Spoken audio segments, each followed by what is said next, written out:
Boa noite, meus amigos. Sejam bem-vindos para mais essa atividade da SER. Uma noite muito feliz de visita. Estamos recebendo a nossa querida Maria Ishiyama, palestrante dessa noite. Nós vamos iniciar as atividades como de hábito pela prece. Nosso Senhor Jesus Cristo,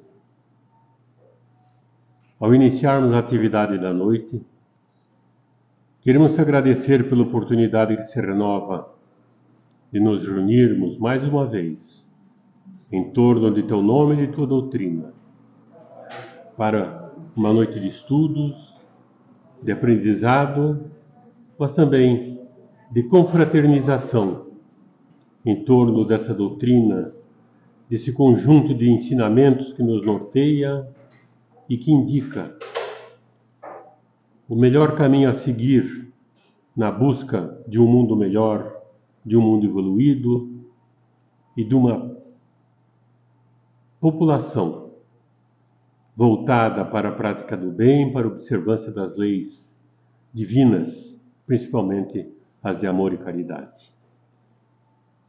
Agradecemos pela oportunidade, Senhor.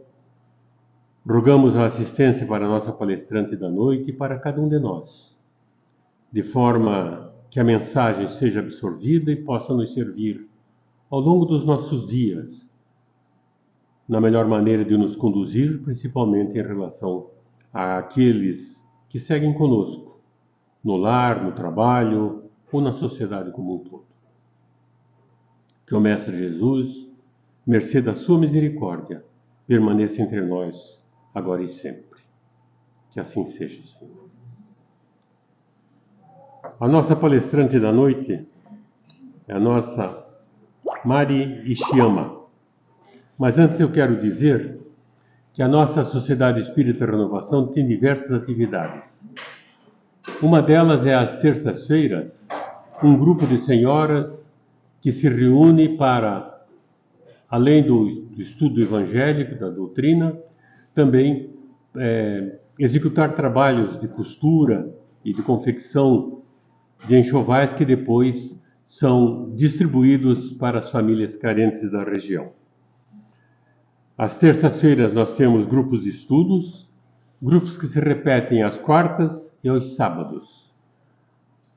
Aos sábados a partir das 14h30, terça e quarta a partir das 15 para as 8, das 19h45. O grupo de mocidade está em estruturação, devendo funcionar dentro em breve.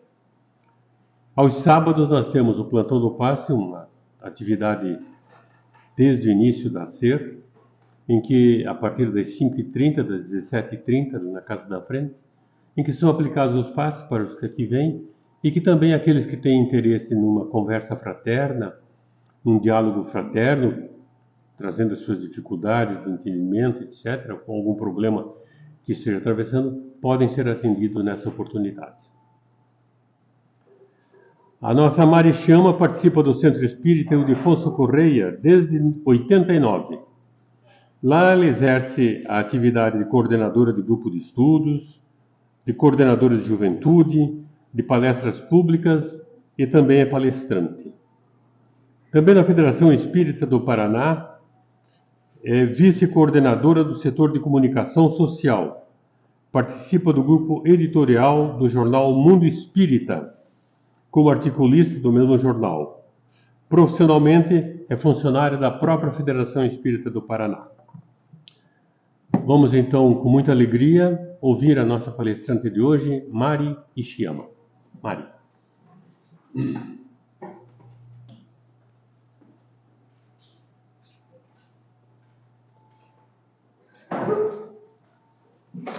Boa noite a todos, que Jesus nos abençoe. E tendo sido semeado, cresce. Pergunta que não quer calar. O que você tem semeado? Eu tenho o hábito de fazer perguntas, mas eu não quero que você me responda. Eu quero que você pense e responda para você. porque é só a você que interessa a resposta. De uma forma bem racional, responda: o que é mais forte em você, o bem ou o mal? Nada de se vitimizar, tem que ser sincero, porque ninguém está ouvindo, só você. Com certeza, nós temos uma propensão para o bem, graças a Deus, tanto que estamos aqui reunidos nessa noite. Mas nós ainda trazemos uma boa parcela de maldade em nós. Pensando nessa questão da maldade, será que nós devemos cortar o mal pela raiz, como diz o ditado? Se você pensar, eu acho que é bom a gente cortar o mal. Será que é bom cortar quando ele está crescendo, quando ele está despontando? Ou será que é interessante deixar ele crescer e ver até onde vai? Não seja muito rápido para responder essas questões, porque nós temos um grave problema, que é um olhar limitado, um julgamento precipitado que nós fazemos das coisas. Nós todos, ainda em processo evolutivo, temos uma moral dúbia. Nós ainda não somos muito firmes. E dentro desse processo de crescimento, de amadurecimento da nossa moral, nós precisamos de um guia que fale para nós, espíritos, e não para matéria perecível, que é essa que nós costumamos olhar. E esses julgamentos, se você respondeu, foi baseado nesse material perecível. Nós precisamos de um mestre que veja além da matéria. E ele deve falar para o espírito imortal. Naturalmente, nós temos Jesus como o único mestre desse nível. Um exemplo para nós pensarmos dentro desse mestre que vai além. Ele diz assim: o reino de Deus, o reino dos céus é semelhante ao homem que semeou uma boa semente no seu campo. Mas dormindo os homens, veio o inimigo, semeou o joio no meio do trigo e retirou-se.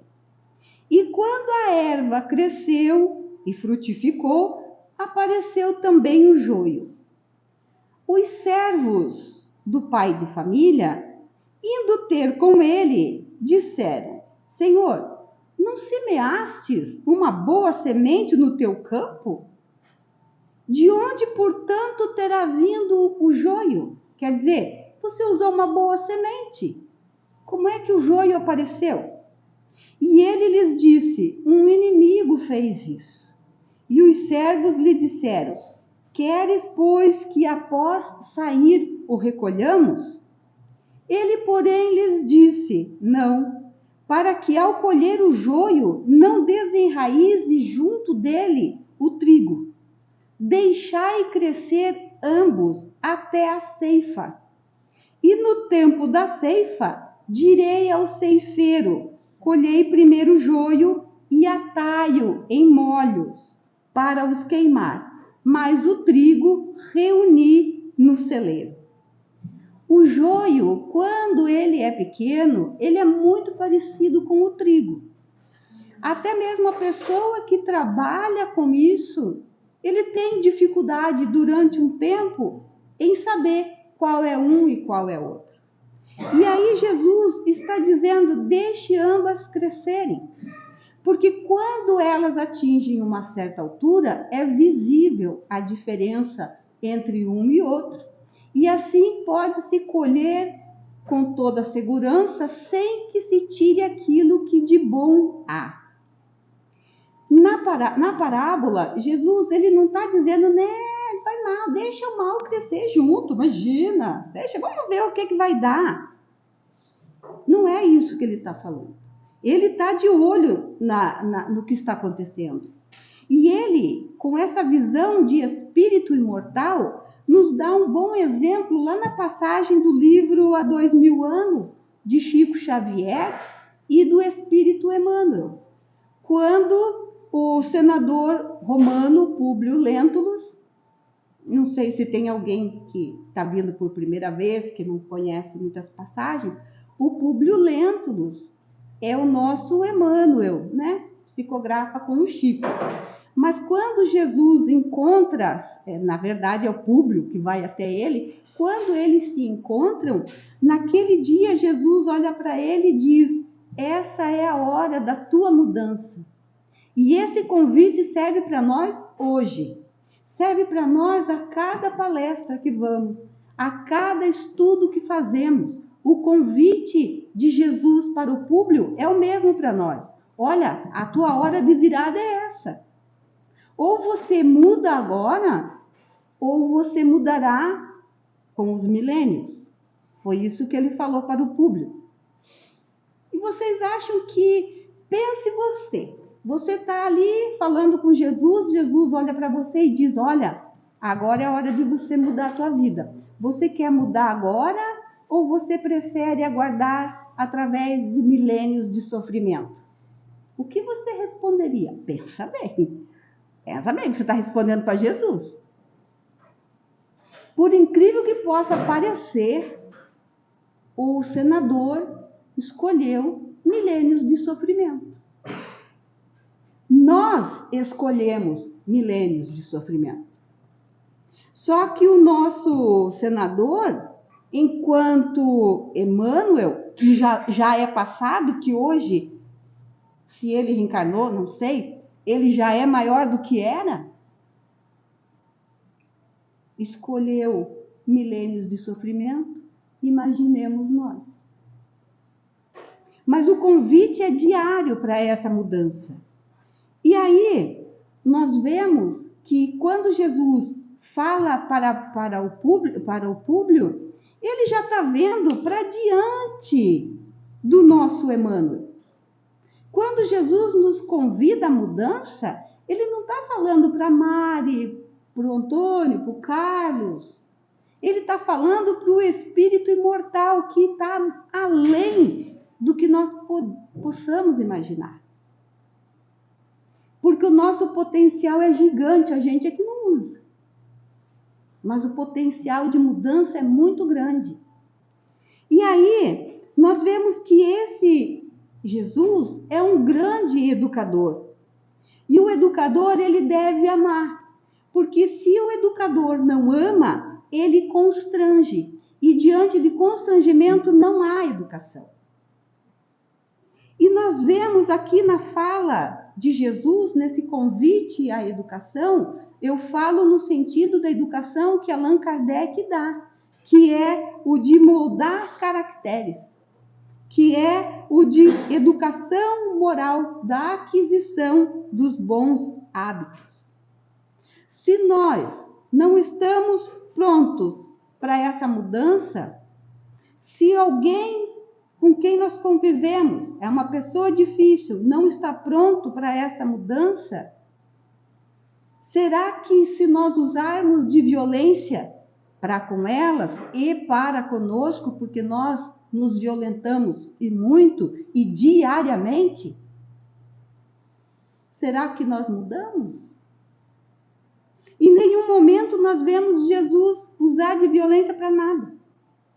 Ele até deixou ali, o Públio queria, não, preferiu ficar sofrendo alguns milênios, obrigada. Ele falou, tá bom, espero daqui 2000 anos, para você começar a mudar. Será que a violência para com o outro, para conosco, altera a nossa posição? E nós estamos vivendo momentos graves de violência contra nós mesmos. Se nós nos violentamos, imagine o que nós não fazemos para o outro. Se nós não nos amamos, imagina a possibilidade de amar alguém.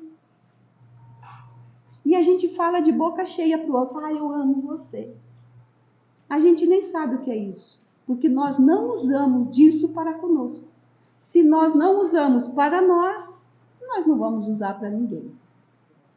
Se nós não nos cuidamos, nós não cuidamos de ninguém. Esse é um grande convite para se pensar. E aí nós lemos que eis que o semeador saiu a semear, e sucedeu que ao semear uma parte caiu na beira do caminho, e vieram as aves e as comeram. Se as aves comeram, significa que a semente é boa. Outra parte caiu em solo pedregoso, onde não havia muita terra, e brotou imediatamente por não haver profundidade de terra. Eu já estou preocupada com essa chuva, da outra vez eu não consegui falar da chuva. Você tem que falar, você que tem mais intimidade ali, fala, Senhor, espera ela terminar de falar.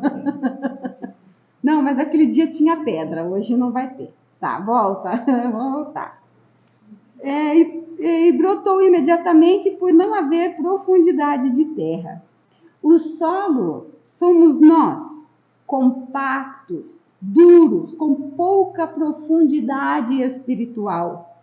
O nosso conhecimento, que é muito bom por sinal, ele fica no nível do saber.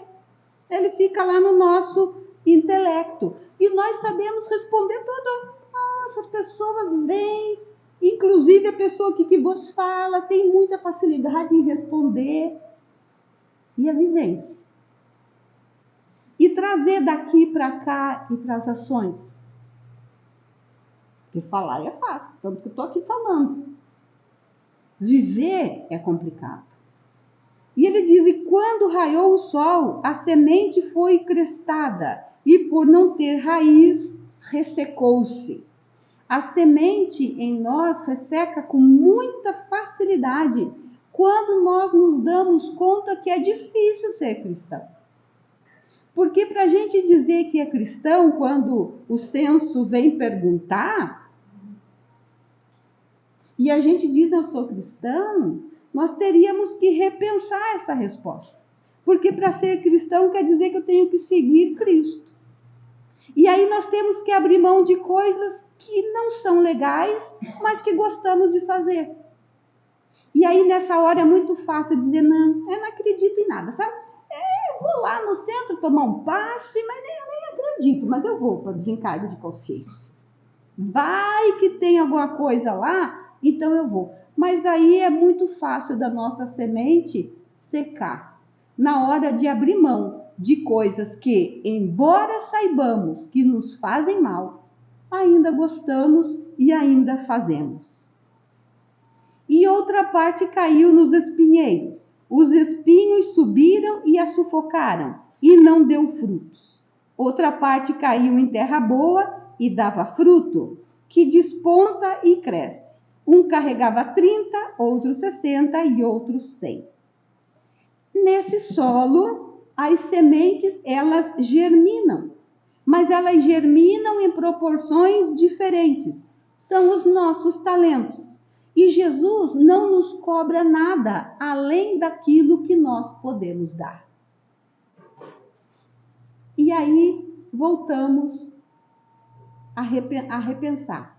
Hoje eu estava ainda conversando com uma jovem que ela está criando problemas físicos devido à cobrança que ela faz dela mesma. Ela falou, os outros não me cobram, mas eu quero fazer certo, então eu me cobro.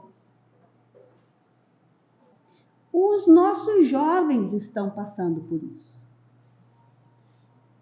De repente até nem tem ninguém cobrando, mas eles estão cobrando deles. Por quê?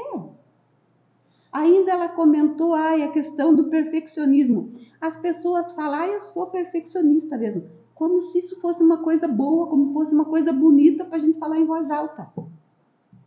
Gente, o perfeccionismo não existe. é um estresse, é um cansaço, é a busca de uma perfeição que não vai encontrar, vai desgastar a si e as pessoas com quem convive, porque cansa todo mundo. O único ser perfeito é Jesus. E quando nós entendermos que essa perfeição nossa não vai acontecer tão já, e muito menos nessa vida, a vida fica mais leve. Porque nós nos damos conta que podemos errar. Nós temos o direito de errar. Não temos o direito de permanecer no erro uma vez detectado. Mas errar é natural, no estágio que nós estamos. E quando alguém vier e apontar, olha, você errou aqui, você se equivocou aqui, não quer dizer que você vai aceitar o que a pessoa está falando. Quer dizer que você vai ouvir, vai refletir sobre, porque ela pode estar certa, refaz o caminho. Se depois de analisar e refletir, ver que a pessoa é que está equivocada pelo seu ângulo de visão, deleta a informação e segue a vida. Aí a nossa vida fica mais leve. Os problemas continuarão, mas nós seremos pessoas mais leves. E sendo mais leve, adoecemos menos, o que facilita a nossa vida. O que tem de úlcera, gastrite, dor de cabeça que não se sabe a causa, depressão, ansiedade, síndrome do pânico, é cobrança nossa. Do quê? Porque tem que estar tudo perfeito. Quem disse? Vamos viver mais leve. Vamos viver com responsabilidade, mas mais leve. E quando não dá conta, sempre tem um ombro. A própria casa, com certeza, tem atendimento fraterno. Vem conversar. Não carregue o seu problema sozinho. Que tipo de solo nós somos dentro desse contexto, dessa parábola? Como eu disse, quantos de nós viemos aqui em busca do passe? Aqui eu nunca percebi isso, mas no centro que eu frequento, no dia de palestra, tem gente que chega uns 10 minutinhos antes do passe. Então ele já não vem para ouvir a palestra, ele vem mesmo em busca do passe, iludido de que vai receber alguma coisa. Porque o tempo que nós estamos aqui sentados, prestando atenção, porque com certeza muitas vezes só o nosso corpinho está aqui sentado, a cabeça está lá fora. Tem outro que diz, mas meu Deus, ela já falou 5 minutos, eu quero ir para casa jantar, quando é que ela vai parar? Também não adianta. Nós temos que ouvir, refletir, pensar, concordar, discordar. Enquanto nós fazemos esse movimento, nós estamos criando sintonia com a espiritualidade que já está nos atendendo enquanto sentadinhos aqui. Porque a coisa não acontece só lá na sala de passe. Acontece enquanto estamos aqui.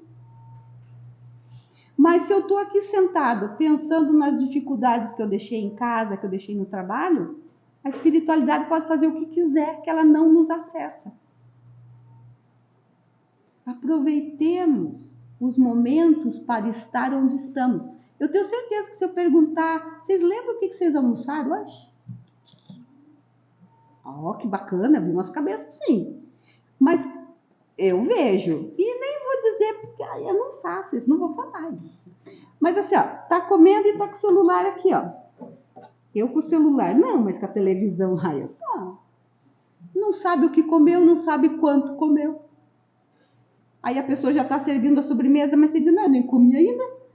O prato já está vazio ali. Nós raramente estamos onde o nosso corpo está. E é preciso fazer essa ponte. Estar onde estamos e viver o momento que estamos. Emmanuel, no livro Vinha de Luz, ele diz: importa considerar, portanto, que o joio não cresce por relaxamento do lavrador divino, mas sim porque o otimismo do celeste semeador nunca perde a esperança na vitória final do bem. Jesus confia em nós. Ele sabe das nossas fraquezas, mas ele sabe também do nosso potencial. E ele só espera nós tomarmos a decisão de mudar para começar a agir. Para começar a usar esse otimismo celeste. E ele diz: o campo do Cristo é região de atividade incessante e intensa. Tarefas espantosas mobilizam falanges heróicas. Contudo, apesar da dedicação e da vigilância dos trabalhadores, o joio surge ameaçando o serviço. Ainda há pouco estava conversando com um amigo aqui, nós estávamos falando, né, Divaldo, 97 anos, vencendo um câncer e trabalhando. E aí ele falou: mas a espiritualidade, por que não manda gente nova para fazer o serviço? Ela manda. Só que nós temos livre-arbítrio de chegar aqui e não querer fazer. E aí eu lembrei do Hospital Esperança, que o espírito Manuel Filomeno de Miranda fala tanto, dos espíritas falidos. Vem com programação, mas não faz.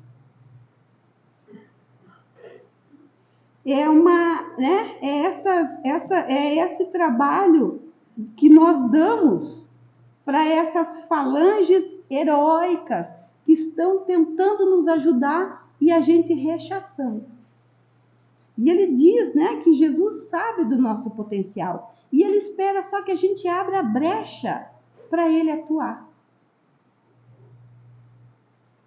Sobre tarefas espantosas, são os nossos anjos de guarda, espíritos familiares, espíritos amigos, encarnados, desencarnados. E tem um pedaço do trecho que ele diz assim: de onde, portanto, terá vindo o joio? Quem terá semeado? Quantas vezes, se não sempre, fazemos isso na nossa vida? Acontece um problema, uma dificuldade, nós ficamos nervosos, a gente perde a paciência. E é muito fácil e muito comum a gente dizer assim: mas olha, fulano me irritou de um jeito. Perdi a paciência. Você não imagina que a pessoa conseguiu me tirar do eixo? Não conseguiu tirar. Nós é que não estamos no eixo. Ninguém conseguiu me irritar tanto. Eu é que sou irritável. Então, nós jogamos para os outros a responsabilidade que deveríamos chamar para nós. Mas imagina que eu vou dizer que eu sou uma pessoa desequilibrada. Imagine, eu que vou lá falar para os outros, eu sou equilibrada. Até vocês me verem fazendo uma coisa na rua. Aí eu vou dizer: não, mas você viu ali o que ele fez? Me cortou a frente aqui, né, motorista? Olha quem me cortou a minha frente, não demora 2 quadras, nós estamos cortando a frente do outro. E aí a gente diz: não, mas eu dei sinal, ele que não viu. Quer dizer, enquanto nós jogarmos as responsabilidades para os outros, nós estamos bem na fita, não precisamos mudar nada na vida porque nós somos perfeitos. Os outros é que incomodam. Né? Como é que é? Fala, o inferno são os outros. Enquanto nós ficarmos pensando de onde terá vindo o joio, já que a minha semente era tão boa, nunca vou descobrir. Vou ficar perdendo tempo. A questão não é eu saber quem foi, a questão é eu dizer quanto eu permiti. Por que eu agi assim? Por que o fulano conseguiu me desequilibrar? Por que o fulano conseguiu me irritar? Quando eu consigo essas respostas, eu cresci. E ele, ou seja lá quem for, não consegue mais, porque eu já entendi onde é que eu tinha um ponto fraco. E já estou tratando de fortalecer. Mas se eu não faço essa reflexão, se eu acho que é sempre os outros que me prejudicam, eu estou bonita na fita e não cresço. Mais um convite. E na parábola Jesus diz, né? Foi um inimigo que fez isso. De que inimigo está falando? Um inimigo externo ou um inimigo interno? Reflexão e cada um descobre o seu. E logo em seguida os servos fazem uma pergunta muito interessante. Eles dizem assim: quereis, pois, que após sair o recolhamos? Por que será que os servos perguntam a Jesus se ele quer que eles recolham aquele joio depois que Jesus sair? Por que eles não podiam recolher enquanto ele estava ali? Por que nós não podemos resolver os nossos problemas na presença de Jesus ou com ele? Aí eu tenho certeza que terá alguém pensando assim: mas quando eu estou com algum problema, nossa, eu oro, eu peço ajuda. Eu também faço isso. Mas a outra pergunta é: quanto nós aceitamos a resposta que ele dá? Ou será que nós só aceitamos a resposta dele quando bate com aquilo que nós pedimos? Porque a gente pede bem certinho o que é que a gente quer que ele faça. Mas ele é meio danadinho, às vezes ele responde de outro jeito. E aí, quando ele responde de outro jeito, nós aceitamos? Ou nós viramos as costas e vamos fazer do nosso jeito? Eu já me peguei falando assim, uma vez estava um problema tão sério, aí não me ajuda não, obrigado, tá? Deixa que eu resolvo, porque ele nunca resolve do jeito que eu peço, ele resolve do jeito dele, e nem sempre é o que eu quero. Então, muitas vezes, nós preferimos esperar ele sair, ele virar as costas, para nós agirmos do nosso jeito. Eu acho que a gente age assim, porque sabemos lá no nosso íntimo que ele não aprovaria o modo como agimos. E Emmanuel continua: quando Jesus recomendou o crescimento simultâneo do joio e do trigo, ele quis demonstrar a sublime tolerância celeste no quadro das experiências da vida. Sublime tolerância celeste. Jesus, ele nos dá o tempo que nós precisamos para aprender com as nossas experiências. Ele não nos apressa. Os apressadinhos somos nós. E aí ele fala um exemplo. Você me dá uma linha, por favor? Um exemplo da paciência de Jesus se dá quando o Judas vai pegá-lo. Já vou até abrir um espaço aqui para pôr minha letra. Muito obrigada.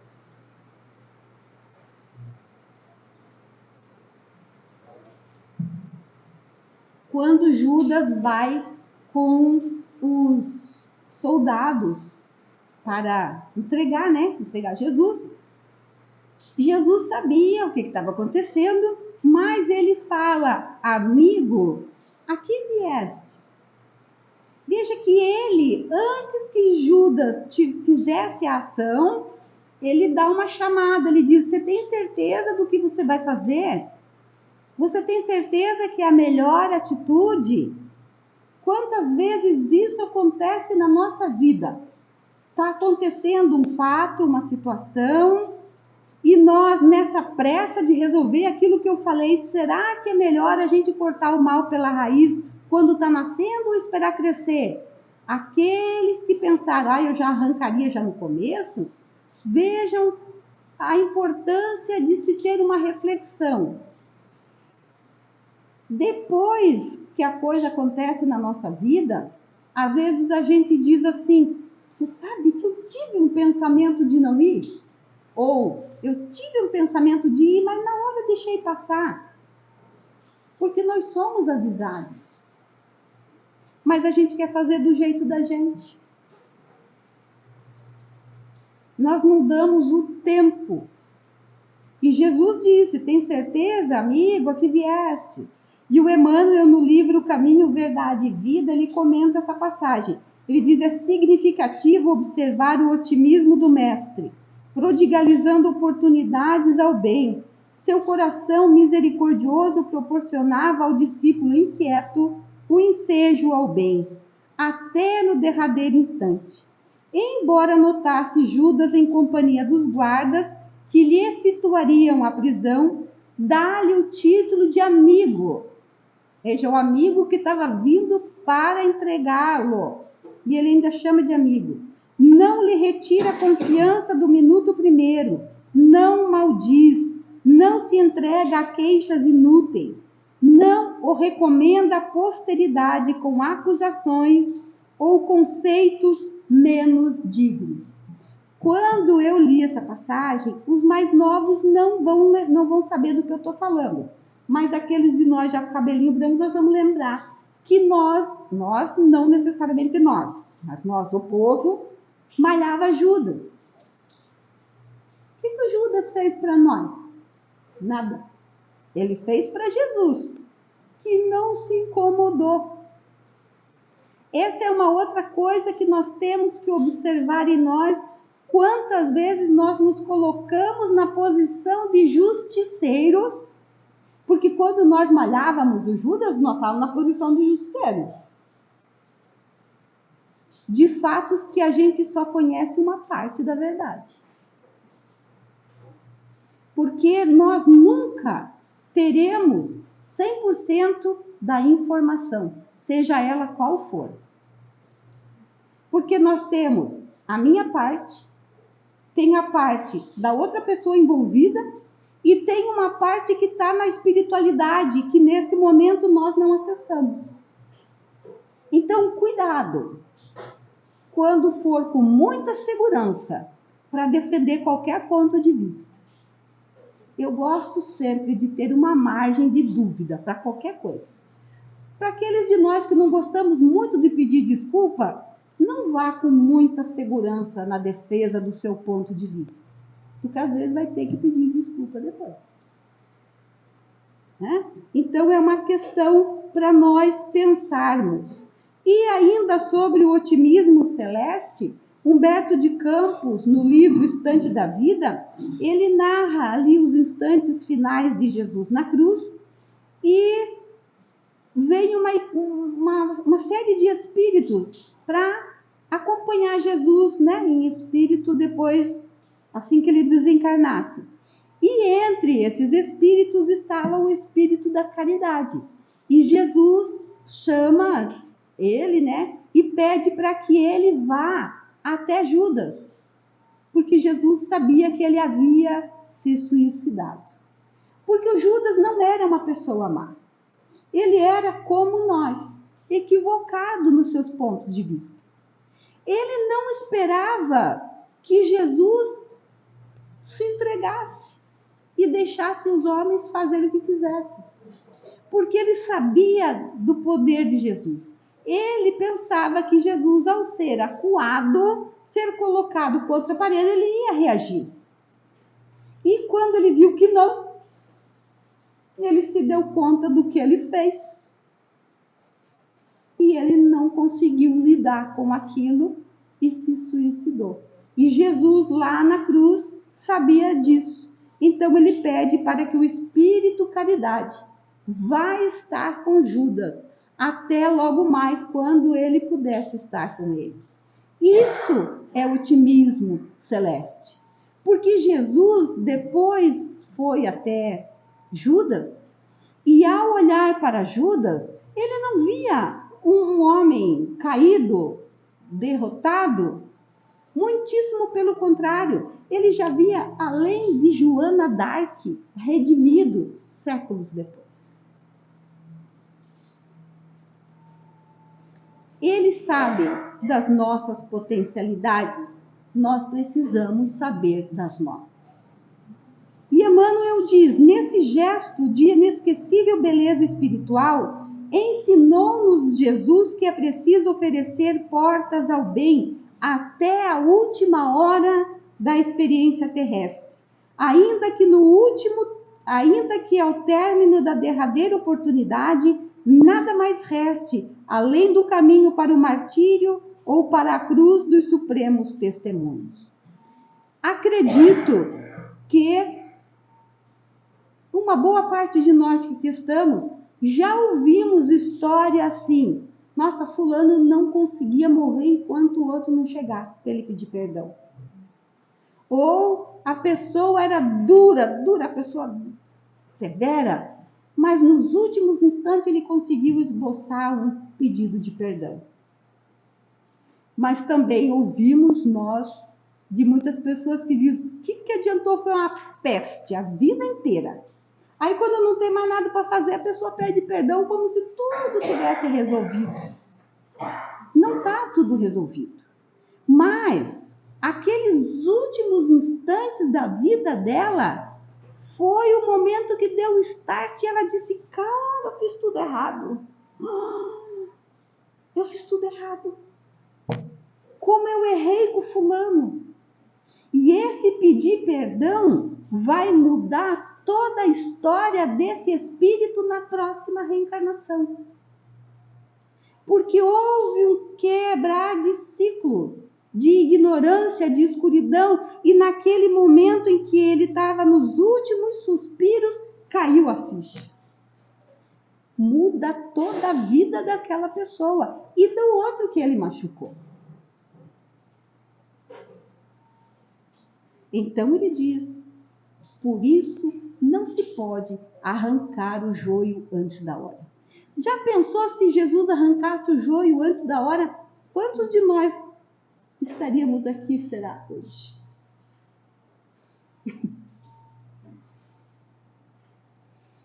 É preciso ter olhos de ver, ouvidos de ouvir. E ele diz assim... não foi ele que disse. É uma história, narra uma lenda, que havia um campeonato entre lenhadores.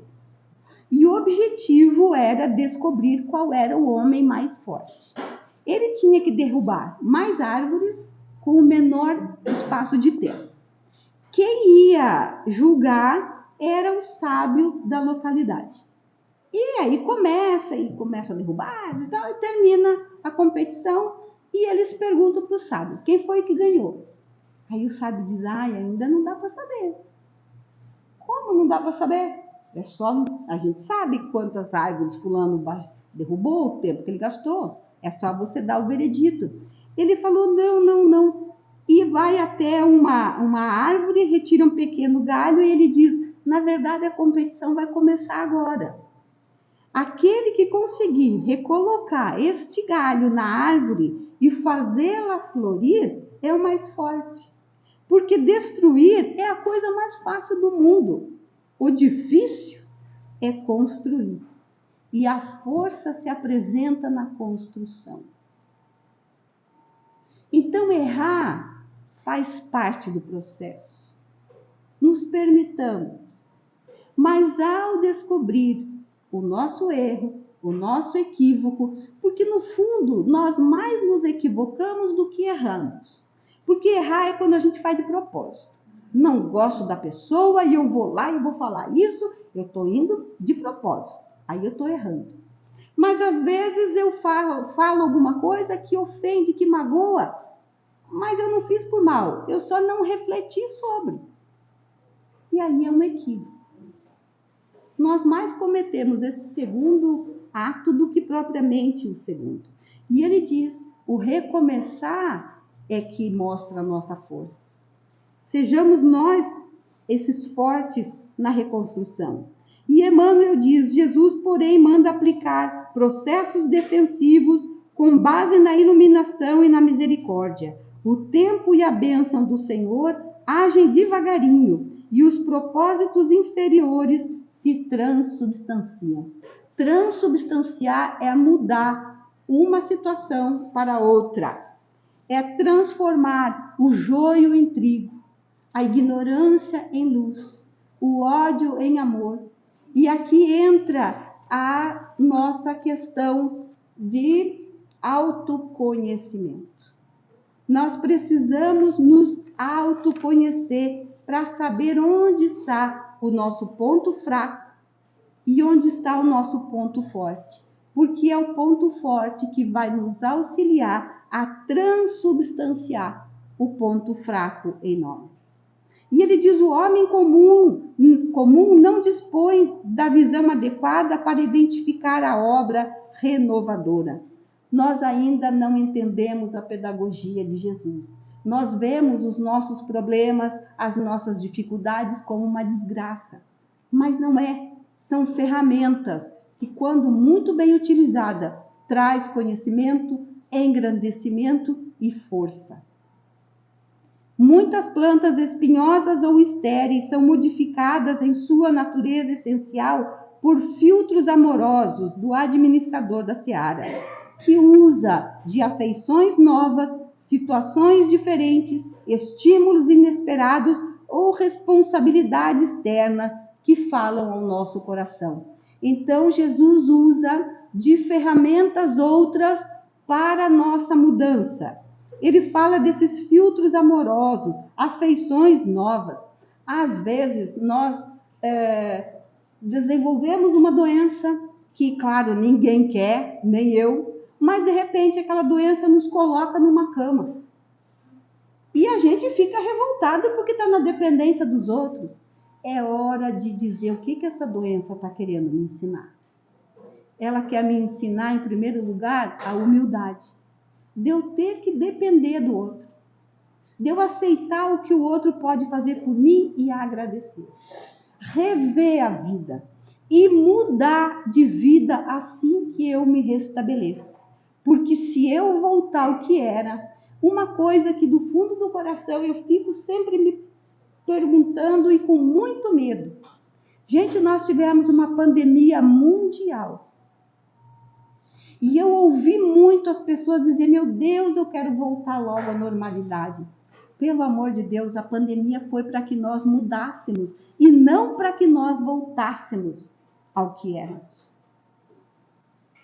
Outro dia, uma pessoa muito querida está com uma doença muito grave. E eu conversando com ela, ela falou assim: nossa, eu não vejo a hora de terminar esse tratamento para voltar à minha vida. Eu falei: mas você não está percebendo que aquela vida acabou e que você está sendo convidado a ter uma nova? Ela ficou olhando para mim. Eu nem tinha pensado sobre isso. Quando acontecem essas coisas que faz um divisor de água, não é para a gente superar e voltar ao que era. É para a gente ser diferente. É uma nova oportunidade. O Divaldo falou, como é que ele falou? Eu estou tendo uma moratória aos 97 anos. Não é para voltar ao que era, é para ser um Divaldo diferente. E aí ele diz, né, desses estímulos. Às vezes uma pessoa dura, seca com os filhos, e aí nasce os netos, viram babão. É o jeito de quebrar aquela coraça e levar um pouquinho de doçura. Então é observar as coisas que acontecem e, ao invés de nós ficarmos com raiva, pensar: por que está acontecendo isso? Ao entendermos, as coisas mudam. Não quer dizer que o problema vai embora. Quer dizer que nós mudamos e nós enxergamos diferente e resolvemos diferente. E caminhando aqui para o nosso final, vamos terminar com o nosso Khalil Gibran. Mas antes mas eu acho que isso aqui é importante. Emmanuel termina dizendo assim: entretanto, se chega a época da ceifa, faz-se então necessária a eliminação do joio e molhos. A colheita não é igual para todas as sementes da terra. Cada espécie tem o seu dia e a sua estação. Eis porque, aparecendo o tempo justo de cada homem e de cada coletividade, exige-se a extinção do joio, quando os processos transformadores de Jesus foram recebidos em vão. Viu? Isso aqui tem a ver com a pandemia. Nesse instante, vemos a individualidade ou o povo a se agitarem através de aflições e hecatombes, em gritos de alarme e socorro, como se estivessem nas sombras do naufrágio inevitável. No entanto, verifica-se apenas a destruição de nossas aquisições ruidosas ou inúteis, e em vista do joio ser atado, Aos molhos, uma dor nunca vem sozinha. Isso daqui é bem interessante. Eu tenho certeza que muitas pessoas vão se identificar. A gente costuma dizer, meu Deus do céu, o problema nunca vem um só por vez. Não vem mesmo. Ai, que bacana. Você está com problema, pipoca de tudo quanto é lado. Mas, coisa boa também. Tenho certeza que já houve um momento que você diz, meu Deus, eu estou até com medo, a minha vida está tão tranquila, está tão de boa, que a qualquer momento vai acontecer alguma coisa. Gente, nada cai do céu. Nem a desgraça, nem a coisa boa. Foi plantio, foi semente que nós usamos no plantio das nossas escolhas, da nossa vida. Deus, na verdade, Ele não dá nada para nós. Ele não dá nem a coisa ruim, nem a coisa boa. Ele nos dá inteligência e livre-arbítrio. E nós fazemos o que queremos com isso. Mas a colheita vai chegar. E ela poderá ser muito boa, ou ela poderá ser muito ruim. Tudo depende de nós e do que foi que nós semeamos.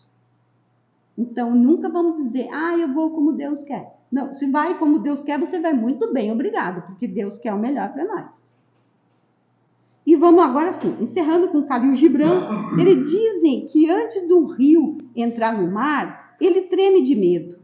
Olha para trás, para toda a jornada que percorreu, para os cumes, as montanhas, para o longo caminho sinuoso que trilhou através de florestas e povoados.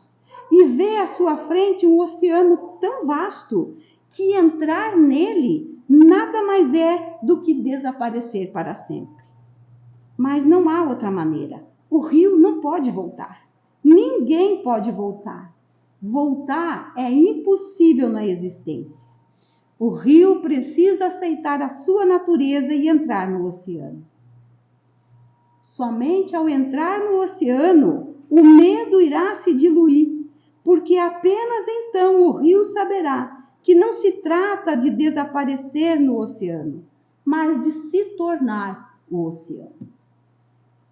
Nós somos infinitamente maiores do que estamos. Jesus só está esperando a brecha para entrar e agir. Obrigado pela companhia e eu devolvo.